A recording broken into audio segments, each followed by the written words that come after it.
Well, good afternoon. It's Sunday the 6th, I believe, and it's been a fun, productive, good weekend. I want to show you what the progress is on the Eagle and the NX. Get real quickly done on that. Anyway, back to news. Eagle and the NX are almost done. I've been languishing on them because we had a great weather weekend outside, and I needed to take care of some yard work. I did about as much of that as I could stand, and I had to get away from it. But I wanted to show you the big news on the Kirk and Spock maquettes, and that's what I'm really happy with right now. So let me stop the camera, and I'll come back and show you the progress. And here we go. You'll see much progress has been made in the realms of painting. Every time I do this, I get narrower or closer and closer to my final lines. I've gone over everything a couple times, and every time I start making ever smaller circles and patching paint and getting my lines down. Now there is a white trim on Spock's suit that once I paint that in white will be really good at defining the color breaks. And on Kirk, those lines are actually black from what I've been able to tell. You can't see it much in the motion picture, so I have been using the scenes of Chekhov and Terrell from Wrath of Khan, since they use the same costumes and they're on screen for a whole lot longer. I've been using that to determine some details. Now, if they have changed the suits in any way between motion picture and Wrath of Khan, well then tough. I'm making Wrath of Khan suits, because that's really the best reference, is what's in Wrath of Khan. I can't imagine, since they reuse so much footage and special effects and so much other stuff from the motion picture, that they would go to any special effort to make the suits that much different in Wrath of Khan. So I'm taking them as reference quality material. Flip you sideways, and you can see the break between the brown and the orange on Spock here. And this is the part of the pack that I've rebuilt from scratch. The front and the sides, the front U. There's a lot of detail in there yet to be created and painted. Stuff that goes in there, and on Kirk as well. That's the front part that's been rebuilt, and you can see how Spock's arms have been repositioned. Again, once the detail painting is done, you'll really start to see where we're going with it. But I think that it's been pretty darn successful myself. Now, obviously there's quite a bit of detail painting to go on the faces yet, and the inside of the helmets need the black paint inside there, and of course the bubbles need to go on there to finish them off.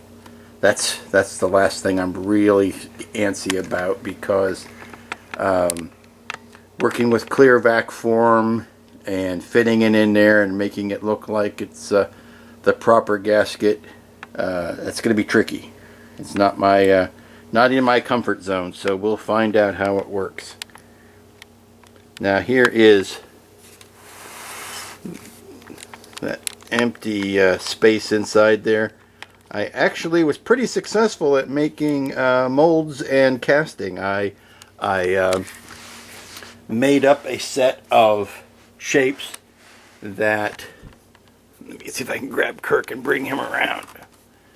Whether you can tell or not, no, you can't really see them. There are shapes in there that I created and made a mold of, and then made castings of. And here it is for an example. It will go in here like that, And that's based on best guess estimates of a photo of the suit as far as what those details are, and it's different for the other side. Here is the other side. Now it's, like I say, it's very much a speculation on my part as to what those shapes actually are. But you know, I like them. I think they work. And there's some detail that needs to go in here as well. And of course I have to paint the, like I said, there's a white stripe that goes down here. All of these details need to be painted in. There's some details on the helmet here that need to be created. And there are some painting details that need to go on back here. But looks pretty good. I'm way happy with it. So that's what's been keeping me from doing the Eagle and the NX and finishing those up. And we're back to the Eagle and the NX. Down to just a tiny few details left. I've got the NX put together. I've got to put both deflector dishes in, get those attached. Now in the all the moving around and the jostling, I have lost a couple parts. Actually, I lost a part. I lost the part that goes in here, but pretty much all it is a gap filler. I can put some epoxy sculpt in there and duplicate that part, I think. And I still have the one for the other side, but rather than use it, I am going to just duplicate both of them so that they are equally messy. And that's the NX, and here's the Eagle. The Eagle's mostly done.